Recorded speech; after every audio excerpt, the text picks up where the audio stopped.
Hello friend, আজকে আমি তোমাদের কাছে কাতলা মাছের কচুরি রেসিপি শেয়ার করছি। দেখো, আমার এটা দিদির মেয়ে করেছে, আমার বোনজি। ফার্স্টে কাতলা মাছটাকে মানে ওর সেদ্ধ করে নিল গরম জলে, তারপরে ওর পুরো অংশটা বার করে কাঁটাগুলো ফেলে তারপরে কাতলা মাছটা রাখলো, রেখে পরে কড়াইয়ে তোমার পেঁয়াজ দিল, তেল দিয়ে পেঁয়াজটা লাল লাল করে ভাজলো। তার মধ্যে তোমার নুন, হলুদ, একটু জিরে গুঁড়ো, ধনে গুঁড়ো, তারপরে টমেটো সব কিছু দিয়ে পরে ভাজলো ধনেপাতা দিয়ে মাছটাকে নিয়ে ভেজে পরে তারপরে দেখো এখানে রেখেছে, এনে ঠান্ডা করলো।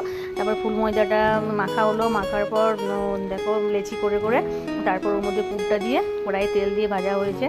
আর এত সুন্দর টেস্ট হয়, তোমাদের কি বলবো, তোমরা বাড়িতে এটা করে করবে, খুব ভালো হয়। আর তার সাথে আলুর দম করেছে, মানে আমার দিদি মেয়ে এটা করেছে, আমাকে পাঠিয়েছে।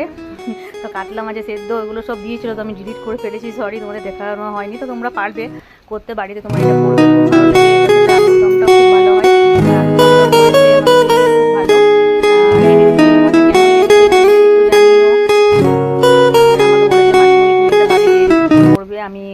আমিও করবো, ভাবছি রবিবারে করবো।